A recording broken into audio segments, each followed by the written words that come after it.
नमस्कार दोस्तों, कहानियों की श्रृंखला में आज सुनेंगे शिवानी जी की कहानी मझले दद्दा।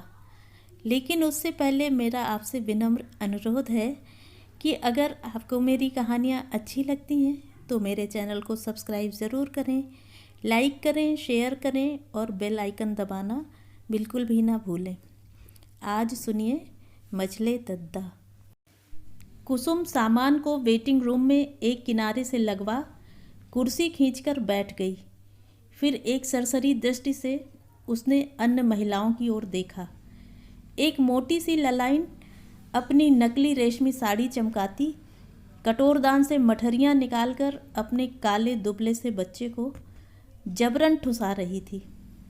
दूसरी ओर एक एंग्लो इंडियन लड़की बार बार अपने पर्स से टिकट निकाल उलट पुलट कर देख रही थी और बीच बीच में सूखे होठों पर लिपस्टिक फेरती जा रही थी। फर फर कर पंखा पूरे वेग से चल रहा था, फिर भी ना जाने कैसी घुटन थी। कुसुम की बेत की टोकरी और सुराही को करीने से लगाकर वेटिंग रूम की आया उसके पास ही खिसक आई। सांवली सलोनी सूरत की आया उसी ठप्पे की थी जैसी प्रायः महिला प्रतीक्षालयों में होती हैं। पान दोखते से गला फुलाकर वह बोली, सरकार देहरा से जाइएगा ना, अभी तो पूरा 5 घंटा है, कहीं टहल वहल आइए ना, हम सामान देखती रहेंगी। कल एक मिस साहब तो पिक्चर भी देख आईं, बड़ी आला पिक्चर लगी है, दिल तेरा दीवाना। आया ने बड़ी रंगीन मुस्कान बिखेर दी। कुसुम कुछ नहीं बोली। ऐसी ओछी जात को स्नब करना ही उसका स्वभाव बन गया था, पर 20 मिनट में ही वह ऊब कर रह गई। एक आध पत्रिकाएं भी ले आई थी, पर सब कचरा निकली। ललाइन ने अपने लल्ला को लड्डू और मठरियाँ खिला खिलाकर बोर कर दिया था। उधर एंग्लो इंडियन लड़की की ट्रेन छूटने का समय हो गया था, वह भी सामान उठवाकर चल दी। ठीक ही तो कह रही थी आया, क्यों न वह मिस मिश्रा से मिलाए। दोनों ने एक साथ ही एलटी किया था। कैसी आनंदी स्वभाव की लड़की थी माधुरी मिश्रा, कितनी खुश होगी उसे देखकर। मिस मिश्रा की बात सोचते ही कुसुम के कलेजे में स्मृति का तीर सा बिंध गया। कैसी पगली है वह, क्या इस शहर में एक मिस मिश्रा ही उसकी परिचिता है? और मझले दद्दा, मन मुटाव हो जाने से ही तो रक्त मांस की डोर नहीं कटती। सहसा उसकी दृष्टि सामने टंगे आईने पर पड़ी। क्या बन गई थी कुसुम जोशी? कौन कहेगा, वर्षों पूर्व एक अपूर्व लावण्यमयी नीलोत्पल विलोचना किशोरी इसी चमड़े के सोफे पर बैठी इसी आईने में अपना गुलाब के फूल का सा चेहरा देखकर स्वयं ही मुग्धा बन गई थी। चेहरा यही था और आईना भी यही, किंतु दगाबाज मित्र की भांति आज वही आईना उसकी खिल्ली उड़ा रहा था। बाबूजी रिटायर होकर पहाड़ जा रहे थे, अम्मा बार बार सामान गिने जा रही थीं, और सामान भी क्या था, एक ईमानदार मध्यम वर्गीय अध्यापक के पूरे जीवन का लेखा। काले फीके रंग के उतरे बक्से, समय की चपेटों से जर्जर चारपाइयाँ, किसी साहिबी बंगले के नीलामी से खरीदी गई बेमेल बूढ़ी कुर्सियाँ। मझले दद्दा एक कोने में बैठे अपनी किसी पुस्तक के गहन अध्ययन में डूबे हुए थे और आराम कुर्सी की लकड़ी की बाहों पर अपनी पतली पतली टांगें फैलाए बड़े दद्दा नाक से खुर्राटा निकाल निकाल कर दीवार पर चिपकाए जा रहे थे कि बाबूजी की नज़र पड़ गई थी। वह चिल्लाए थे, अबे ओ मुर्गी के, क्या खीर निकाले जा रहा है, इडियट कहीं का। और एक सहमी खिसियानी हंसी हंसकर बड़े दद्दा कुसुम के पास खिसक आए थे।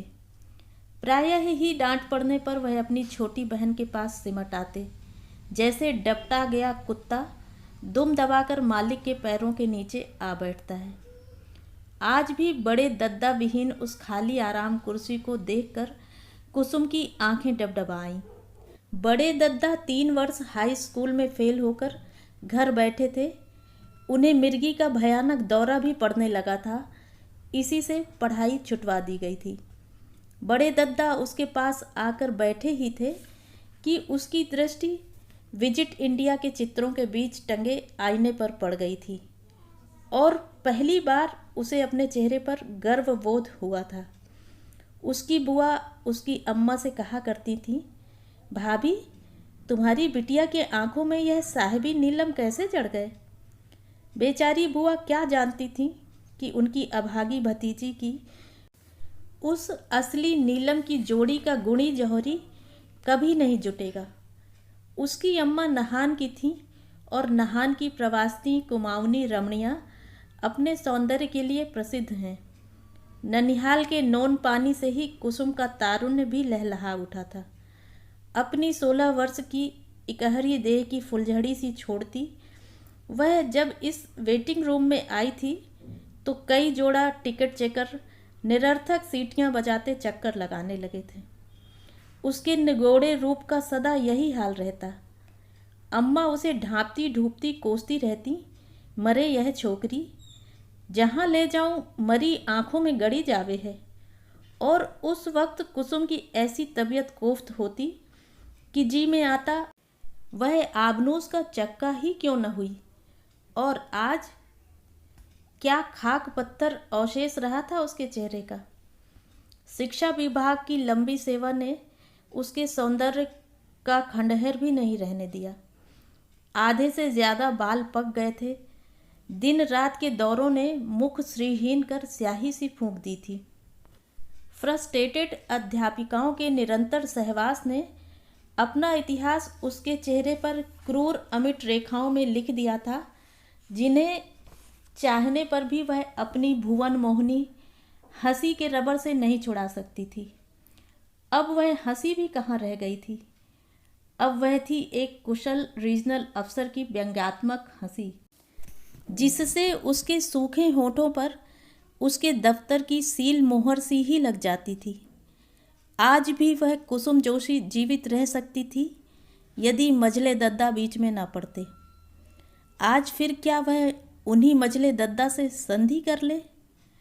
मजले दद्दा उनके ग्रह मुकुट के मणि थे। अध्यापक की संतान कभी खोटी नहीं निकलती। बाबूजी के अध्यापन काल के संतुलन के प्रतीक थे मजले दद्दा।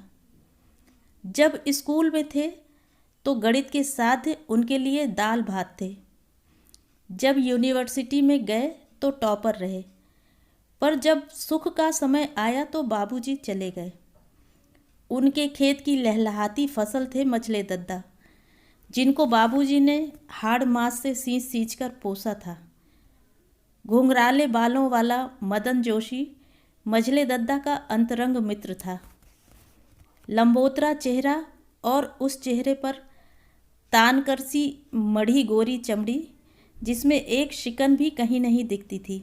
लंबी उन्नत नासिका और बैल जैसे पुष्ट कंधे झुमाता वह प्रत्येक ग्रीष्म की छुट्टियां उन्हीं के यहाँ बिताता। उसके माता पिता नहीं थे। चाचा ताऊ गांव में रहते थे। इसी से जब वह यूनिवर्सिटी से लौटता, अल्मोड़ा के सीमांत पर बसा कुसुम का मकान ही उसका अड्डा बनता।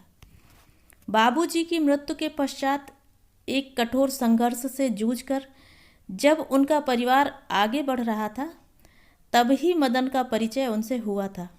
संघर्ष के बीच मामूली सा परिचित व्यक्ति भी घनिष्ठ हो उठता है। फिर भी कुसुम से वह कुछ झिझक कर ही बोलता था। इसी बीच एक दिन ताल में मछली मारते बड़े दद्दा को मिर्गी के दौरे ने सहसा उनके अभिशप्त जीवन से मुक्ति दे दी। जिस व्यक्ति से एक कुसुम को छोड़कर किसी ने भी सहृदयता का व्यवहार नहीं किया था, उसी के लिए सब अचानक शोक विह्वल हो उठे। उसके प्रति किए गए अनादर और अवहेलना का बोध अम्मा और मजले दद्दा के लिए गुरुतर हो उठा और कुसुम बार बार बड़े दद्दा की अर्थी से लिपट लिपट कर बौरासी गई। तब ही एक पुष्ट बाहों के बंधन ने उसे छुटाकर भीतर लिटा दिया। उस स्पर्श ने उसके हृदय की छिपी अग्नि को दहका दिया। उसका अपार्थिव सौंदर्य चाहने पर संसार के किसी भी पाषाण हृदय व्यक्ति को पिघला सकता था। धीरे धीरे दोनों ने निर्भय होकर एक दूसरे को पहचान लिया। पहले चोरी छिपे एक आध बातें हुई, फिर चिट्ठियाँ चलने लगीं। एक दिन ना जाने कैसे मजले दद्दा के हाथ मदन की एक चिट्ठी पड़ गई और उन्होंने कुसुम को मारते मारते बेदम कर पिछवाड़े के कमरे में बंद कर दिया। नालायक छोकरी, हमारी नाक कटाएगी। जानती है हम कितने ऊंचे जोशी हैं, और तू उस श्राद्ध तर्पण कराने वाले जोशियों के बेटे को वरेगी। खबरदार, जो मैंने आज से तुम दोनों को एक साथ देखा। फिर तो देखने की नौबत ही नहीं आई। मदन विदेश चला गया और विदेशी मुद्रा के बंधन में ऐसा फंसा कि वहीं एक फ्रेंच लड़की से ब्याह भी कर लिया। मजले दद्दा, जो गायत्री के जाप से उनके टूटे मकान की छतों को गुंजाया करते थे, कुल की मर्यादा और निष्ठा की बड़ी बड़ी बातें अचानक भूल कर रह गए। कुसुम एमए कर एलटी भी कर चुकी थी। उधर आईसीएस में प्रवेश पाते ही मजले दद्दा एक प्रख्यात उद्योगपति की वणिक कन्या को ब्याह लाए। अम्मा ने छाती पीट पीट कर बाल नोच डाले थे और आंगन में लोट लोट कर मृत बाबूजी से कुपुत्र की कुख्याति की यथेष्ट उच्च स्वर में नालिश भी की थी। फिर बरसों का एक लंबा नीरस अरसा निकल गया था। एक बार मजले दद्दा ने बड़े उत्साह से पुत्र जन्मोत्सव पर अम्मा को न्योता डाला तो अम्मा पसीज गईं। कुसुम तब प्रिंसिपल थी।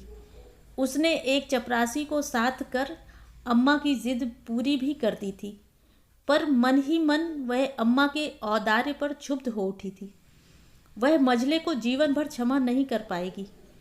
फूलदार पेटी, तुलसी का गमला और एक पोटली में अपने ठाकुर जी का विस्तृत परिवार समेटकर अम्मा बड़े उत्साह से चल दी थीं। एक पोटली में ढेर सी मेवा पंजीरी भी कुटवा कर ले गई थीं। बेचारी अम्मा, जैसा कुसुम का अनुमान था, तीसरे ही दिन अम्मा लौट आईं। रहती भी कैसे? भाभी के असंख्य कैक्टस के गमलों के बीच बेचारी अम्मा का तुलसी का बिरवा कहाँ पनप पाता। खानसामा मुसलमान था और आया थी चमारिन। वापस लौटकर 8 दिनों तक अम्मा गोमूत्र से नहाती रही थीं। इसके बाद माता पुत्र के संबंध की डोर नियत ने कुछ आवश्यकता से अधिक क्रूरता से काट डाली थी। 1-2 बार 100 रुपये का मनी आर्डर भी मजले दद्दा ने भेजा था, पर कुसुम ने उसे बड़ी बेरुखी से लौटा दिया था। छूटे गांव से क्या नाता। कैसा आश्चर्य कि आज इतने वर्षों बाद एक परिचित आईने में अपना मुंह देखते ही पिछले जीवन का पर्दा जैसे यकाएक स्वयं उठ गया। एक बार मजले दद्दा को देखकर खूब कोरी कोरी बातें सुनाने को वह ललक उठी। अम्मा मृत्युशैया पर थीं। उन्हें मुख का कैंसर हो गया था। तिल तिल कर घुला देने वाली मौत कभी भी आकर उन्हें दबोच सकती थी। अम्मा ने अपने मुंह से कभी भी कुछ नहीं कहा, पर कौन ऐसी माँ होगी जो मृत्युशैया पर एक बार पुत्र मुख देखने की कामना नहीं करती। मजले दद्दा के नूतन वैभव और समृद्धि का समाचार प्रायः ही अम्मा को लोग सुनाते तो वह बौखला कर कहती, भाड़ में जाए उसकी अफसरी, मुझे उससे क्या। लंका में सोना है तो मेरे बाप का क्या है। मेरी तो कुसुम ही कमिश्नर है। यह ना होती तो नकटा जिए बुरा हवाल होता। पर कुसुम मन ही मन अम्मा की व्यथा को जानती थी। बेटी कितना ही करे बेटी ही रहेगी और अकर्मण्य पुत्र भी माता का गौरव ही बना रहेगा। अम्मा के लिए कुसुम ने तापसी जीवन अपना लिया था। न वह घूमने जाती, न सिनेमा। कितनी शौकीन थी वह, कैसे कैसे अरमान थे उसके।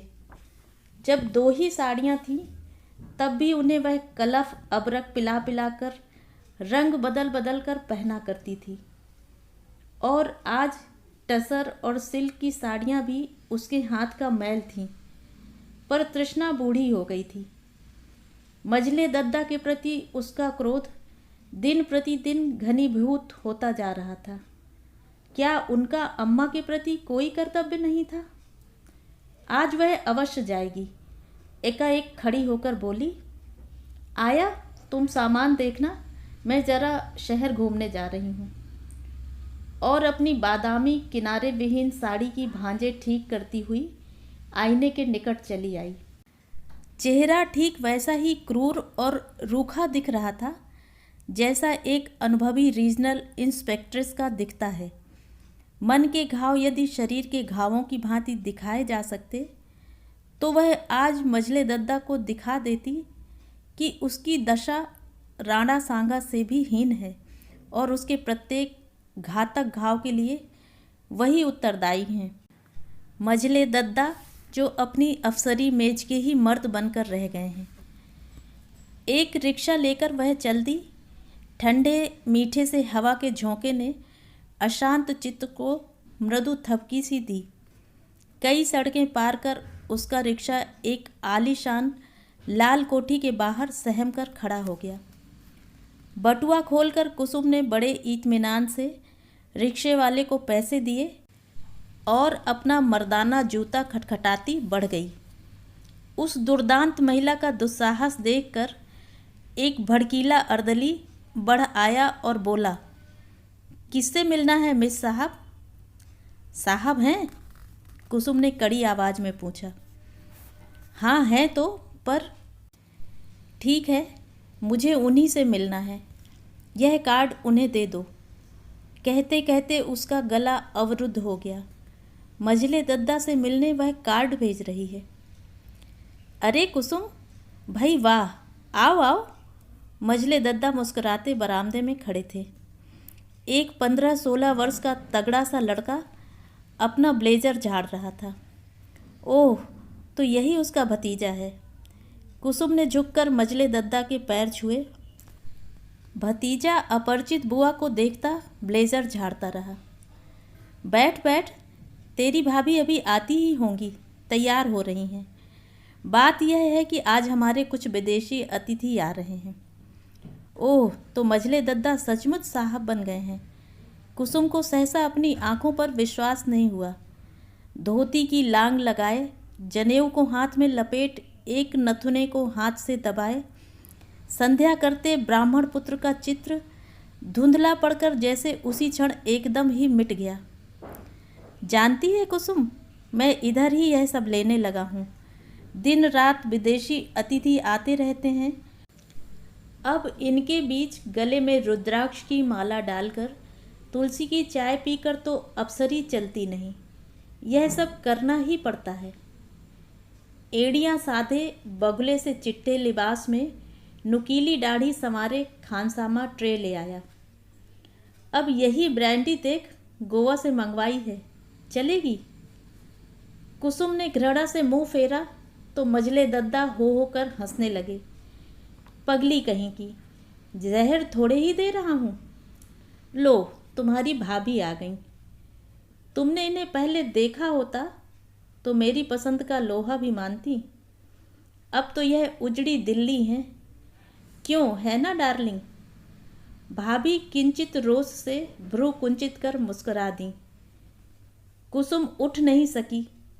किसी भी प्रकार की अभ्यर्थना के लिए उसका चोट खाया चित्त राजी नहीं हुआ। लंबे चेहरे पर लाल लाल रंगे होंठ ही होंठ नजर आ रहे थे। उन्हें अपने लेस लगे रुमाल से पोंछती भाभी ऐसे शब्दों में फुसफुसाई जैसे विदेशी चलचित्र की तारिकाएं फुसफुसाती हैं। ओह, कितना आह्लादपूर्ण आश्चर्य!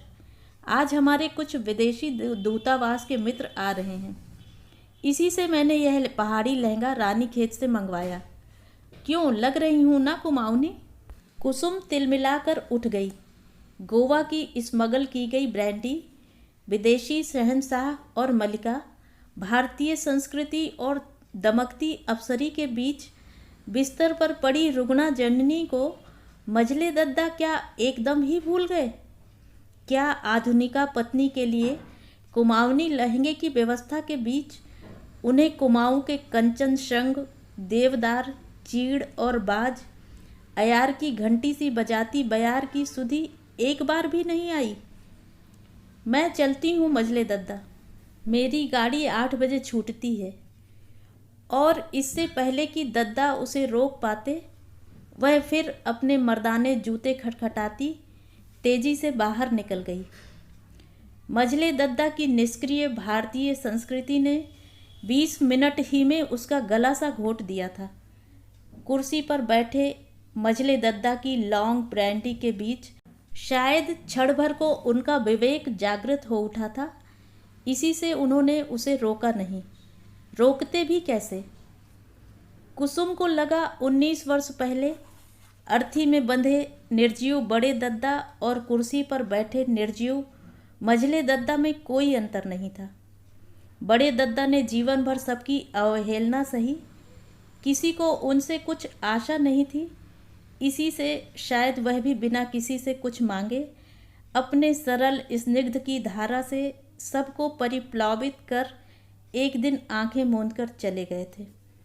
इधर मझले दद्दा की आंखें खुली थीं, सांस चल रही थी, किंतु वह भी उनके बीच से चले गए थे सदा सदा के लिए।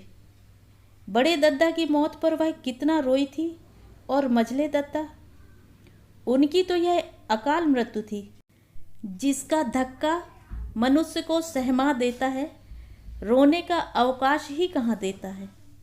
तो यह थी कहानी। कहानी आपको कैसी लगी कमेंट करके ज़रूर बताएं।